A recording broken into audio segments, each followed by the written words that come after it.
Muy buenas tardes, chicos. Los tenía un poquito abandonados, pues bueno, aquí estoy de vuelta con ustedes. El tema que vamos a abordar el día de hoy es la laringoscopía e intubación. Este tema está basado principalmente en los algoritmos de la Asociación Americana de Anestesiología y en el manual básico que utilizamos en el posgrado de anestesiología, manual Morgan, ¿ok? De anestesiología clínica. Bueno, quien les habla, yo soy la autora Erika Márquez, médico anestesiólogo con formación en vía aérea en la Universidad Internacional de Valencia, soy magíster en control total de la vía aérea y docente de posgrado y bueno, de pregrado pues colaboro con ustedes en esta materia. Soy adjunto del Servicio de Anestesiología del Hospital Universitario de Coro y trabajo también para la Cruz Roja Venezolana Seccional Falcón. Bien, para entrar en materia, ¿cuáles son los objetivos principales que nosotros debemos trazarnos cuando nos disponemos a lo que es el cuidado de la vía aérea? En primer lugar, necesitamos asegurar que esa vía aérea esté permeable, sobre todo cuando tenemos pacientes, por ejemplo, politraumatizados o con trastornos del sensorio que tienen ya muy mala mecánica ventilatoria, entonces ese es uno de los principales motivos, asegurar que esa vía aérea esté permeable, que esté abierta, por supuesto, para que se realice el intercambio hematogaseoso. Y nos va a permitir también proporcionar oxígeno suplementario e instaurar ventilación mecánica o ventilación con presión positiva, sobre todo en esos pacientes que se encuentran desaturados. Eso es el administrar presión positiva, es decir, mantener la bolsa de reservorio a una presión constante en un tiempo determinado, es una de las maniobras que se llama o se conoce como reclutamiento alveolar, que me va a permitir expandir los alvéolos cuando necesitemos mejorar la concentración de oxígeno que hay en sangre. ¿Cómo podemos asegurar nosotros esa vía aérea? Cuando tenemos un paciente inconsciente, lo primero que ocurre es la obstrucción de la vía aérea superior. Si pueden notar cómo la lengua se dirige hacia la parte posterior de la orofaringe y se obstruye la vía aérea, sobre todo en qué pacientes, pacientes con trastornos del sensorio, pacientes que estén bajo los efectos, por ejemplo, de algún tipo de benzodiazepina o con algún tipo de intoxicación, que son esos típicos pacientes que roncan, que ustedes lo observan que roncan muchísimo, es porque tienen una obstrucción en la vía aérea superior, generalmente es la lengua la que obstruye esta parte de la vía aérea. ¿Qué podemos hacer? Vamos a realizar una maniobra que se denomina alinear los tres ejes. ¿Cuáles son esos tres ejes? Oral, laringio y faringio. ¿De qué manera podemos hacerla? Uno, colocando la mano en la frente del paciente y tratando con la otra mano de elevar lo que es el maxilar inferior. De esta manera, la lengua pues toma una mejor posición y me desobstruye lo que es la vía aérea. Cuando nosotros tenemos pacientes que sospechemos que hay lesión a nivel de la columna cervical, por ejemplo, un paciente politraumatizado, el movimiento tiene que ser muy sutil y sobre todo si el paciente tiene algún tipo de collarín, debemos mantenerlo, simplemente podemos desprender la parte anterior del collarín y el movimiento se realiza de este modo. Mantenemos la mano en la frente y el movimiento se hace, es en sentido, en este caso, caudal cefálico. ¿Okay? Siempre cuidando que los movimientos sean muy sutiles, simplemente para desobstruir la vía aérea, pero cuidando esa o manteniendo la indemnidad de la columna cervical. Que es importante también recordar cuando tenemos pacientes que han sido, por ejemplo, los politraumatizados, que es lo más frecuente, puede haber en lo que es la orofaringe secreciones, dientes o piezas etarias desprendidas o algún tipo de cuerpo extraño. Muchos de estos pacientes cuando salen expelidos a través de vehículos pueden tener piedras, cualquier cuerpo extraño en lo que es la vía aérea, entonces necesitamos realizar esa apertura oral para retirar con mucho cuidado todo lo que me pueda estar obstruyendo la vía aérea y si tenemos a la mano, pues aspirar estas secreciones, sobre todo si hay sangre, que esto me permita que la oxigenación mejore en sí.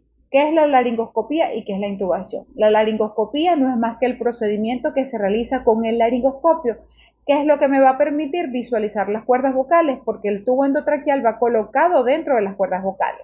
Y la intubación no es más que el paso del tubo endotraqueal a través de esas cuerdas vocales para mantener la vía aérea permeable. ¿Ok? De eso se trata.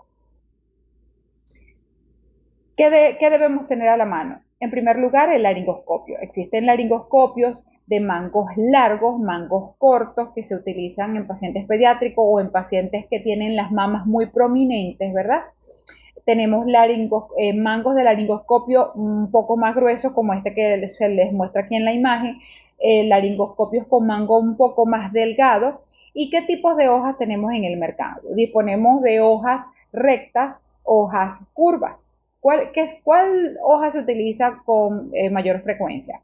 En los pacientes pediátricos se utilizan más que todo hojas de tipo rectas y se utilizan, la técnica para utilizarlas es distinta a la hoja curva. Con la hoja recta nosotros vamos a pisar la epiglotis y a levantarla. Yo les voy a explicar en la práctica qué significa esto de pisarla y elevarla. Con las hojas curvas se utiliza más que todo en los pacientes adultos y se utilizan para meter la hoja del laringoscopio o introducirla en lo que es la vallécula o valécula y levantar para poder visualizar lo que son las estructuras de la vía aérea superior. ¿Ok? Estos son los nombres comerciales, los nombres propios, perdón. Hoja de Macintosh o Macintosh es la hoja curva, la hoja recta conocida como hoja Miller o Wisconsin y la hoja Oxford. Estas son las que encontramos en el mercado. ¿Ok?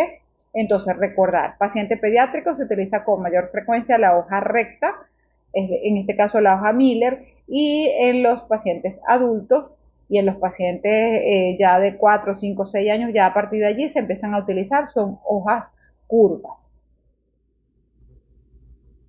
Ajá. ¿Qué otra cosa es importante? Tenemos que tener a la mano nuestros tubos endotraqueales. Los tubos endotraqueales hay reglas o mnemotecnias para poder escoger el tamaño del tubo. Los recién nacidos, sobre todo los recién nacidos a término, se utilizan tubo 3.5 de diámetro, ¿ok? Con una longitud de 12 centímetros. En los niños existen dos reglas. La que más se utiliza, el número 4 más la edad dividido entre 4. Eso te da aproximadamente el tubo endotraqueal. El tamaño, el grosor, que es lo que necesitamos. Y en los adultos, con frecuencia utilizamos en las mujeres desde el 6.5, 7 hasta 7.5, ¿ok? De diámetro. Y en los varones se utiliza, o en los hombres se utilizan tubos 8 y 8.5. ¿Qué tienen los tubos endotraqueales? Está la sonda, ¿verdad? Como la pueden ver en la imagen, tienen un conector, que es el que está más hacia la derecha, el conector azul. Ese es donde se va a conectar el AMBU o donde se va a colocar o se va a conectar directamente en el ventilador mecánico.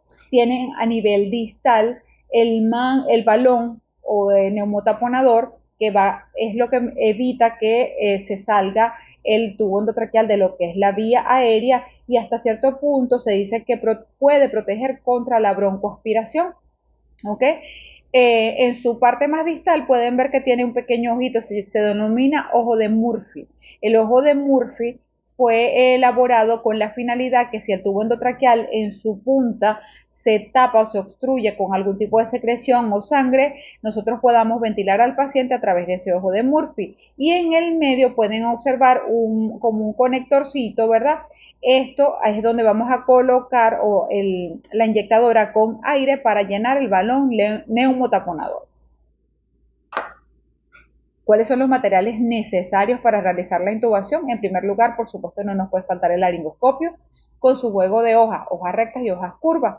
Ya como les expliqué anteriormente, las hojas rectas se utilizan en niños, o sea, pacientes pediátricos. ¿Por qué? La diferencia de la vía aérea del niño y del adulto es que la vía aérea del niño, la epiglotis es más ancha, es en forma de raqueta y es más fácil pisarla para luego elevarla y poder visualizar las estructuras de la vía aérea. Las hojas curvas se utilizan ya saben, en niños más grandes, adolescentes y adultos, porque La técnica es distinta. Aquí se introduce el laringoscopio o la hoja hasta llegar hasta la vallécula. Luego elevamos de ese modo la epiglotis para poder visualizar lo que son las cuerdas vocales y colocar el tubo endotraqueal. Esa es la principal diferencia. ¿Okay? Las bibliografías refieren que las hojas rectas producen mucha estimulación de la vía aérea y puede producir laringoespasmo y puede producir mucha más estimulación. Cuando nosotros hacemos el procedimiento de intubación, dependiendo de cómo sea la técnica, se pueden producir cambios hemodinámicos en nuestros pacientes, desde que pueden ir desde taquicardia hasta hipertensión. Y se produce también estimulación de lo que es la vía aérea. ¿Okay? ¿Qué otra cosa debemos tener a la mano? Los tubos endotraqueales. Ya les expliqué cómo se escogen los tubos endotraqueales. Generalmente, antes de realizar el procedimiento de intubación, uno hace la selección de tubos que pudiera utilizar. Por ejemplo, si es una mujer, voy a escoger mi tubo número 7, escojo uno por debajo y uno por arriba. ¿Qué quiero decir uno por debajo? Si el que le corresponde es el número 7, voy a tener 6.5 y 7.5. ¿Por qué? Porque pueden haber pequeñas variaciones de un paciente a otro. Debemos tener a la mano las cánulas orofaringia o cánulas de Guedel, que es lo que me puede ayudar a desobstruir lo que es la vía aérea o a ayudar a la ventilación de este paciente. El ambú resucitador también lo van a encontrar en la bibliografía, una fuente de oxígeno, sondas de aspiración si tenemos a la mano, pinzas de McGill, es una pequeña pinza, yo se las voy a mostrar el día de la práctica, que me puede ayudar a introducir con mayor facilidad el tubo endotraqueal en lo que es la vía aérea, algo para fijar el tubo endotraqueal, en este caso el adhesivo después es nuestro caballito de batalla, ya, y algunos fármacos que me puedan facilitar la intubación, como cuáles, algún tipo de hipnótico, como por ejemplo Propofol, que es lo más común, algún tipo de benzodiazepina, como midazolam, por ejemplo, y si disponemos algún tipo de relajante neuromuscular, ¿ok? ¿Qué otra cosa? Y por supuesto drogas de emergencia, atropina, adrenalina, algún tipo de esteroides, ¿ok? Y es más o menos pues lo que pudiera tener yo en mi carro de paro. Esto que está acá es un ventilador de transporte que lo pueden ver en las ambulancias, en la emergencia del hospital también hay uno, ¿verdad? Y por supuesto, en la imagen que está más a la derecha es un tubo laringio, es un dispositivo que también se los voy a mencionar y conectado pues al ambú y soporte de oxígeno suplementario. ¿Ok? Todo paciente severamente lesionado presenta algún tipo de hipoxia y la prioridad es asegurarle la vía aérea, es lo principal. Así como tomamos una vía periférica, asegurar la vía aérea es prioridad porque es lo que nos va a garantizar que ese paciente tenga menos secuelas neurológicas y que podamos entregarle pues en las mejores condiciones posibles el paciente, Dios mediante que supere pues su condición, le vamos a entregar un paciente con una mejor calidad de vida a los familiares. Ajá. La intubación endotraqueal clásica, esta es la técnica que se utiliza. Nosotros nos vamos a colocar en la cabecera del paciente, preferiblemente lo debemos colocar a nivel del apéndice sifoides. Realizamos la apertura oral con la mano derecha, ¿verdad? Hacemos como una pequeña pinza, pero con la mano derecha, y con mi mano izquierda tomo el laringoscopio para realizar la técnica. La técnica dice que debo introducirlo por la comisura labial derecha, irme dirigiendo poco a poco hacia la línea media y realizar un movimiento de elevación y hacia los pies del paciente, de manera de poder visualizar las estructuras de la vía aérea. ¿Cuáles son?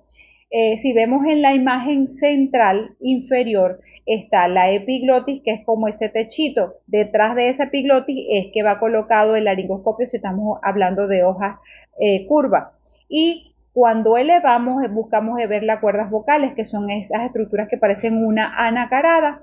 Y en el centro estamos viendo lo que son los anillos traqueales. Allí adentro es donde va colocado el tubo endotraqueal. ¿Ok?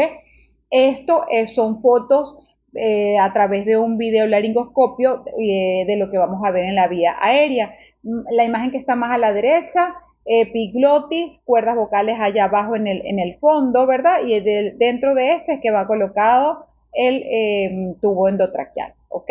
Estas son diversas visiones. Hay pacientes que no podemos elevar completamente el epiglotis y vemos como la imagen que está mucho más a la izquierda, apenas logramos ver un pedacito de lo que es la vía aérea. Lo importante es reconocer las estructuras para que sepamos dónde va colocado el tubo endotraqueal. ¿Ok? Esta es otra imagen tomado in vivo. ¿Ok? Esto que podemos ver que parece una sonda blanca es una bujía o bougie, que es otro instrumento que se utiliza en las áreas de emergencia para lograr ese aislamiento de la vía aérea de manera más rápida. ¿Ok? También les voy a enseñar cómo se utiliza la bujía en situaciones de emergencia. ¿Ok? Es esto que vemos acá. Tiene la punta como elevada, ¿ok? Porque la vía aérea es anterior, es decir, está hacia lo que es el tórax del paciente. Por eso es que tiene esa punta así. Generalmente los pacientes que tienen la vía aérea más anterior, es decir, como más viendo hacia el techo, son los pacientes que son más difíciles de intubar.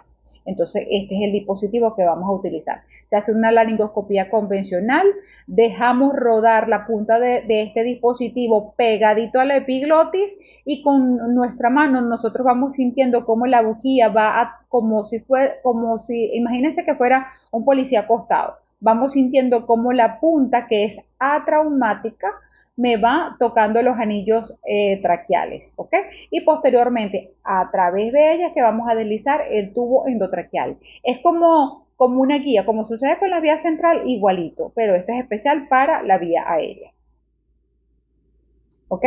Entonces, esto es la técnica que le acabo de explicar. Hacemos una laringoscopía convencional, introducimos lo que es la bujía, en este caso es la guía negra que ustedes ven en la vía aérea y a través de ella vamos a deslizar lo que es el tubo endotraqueal.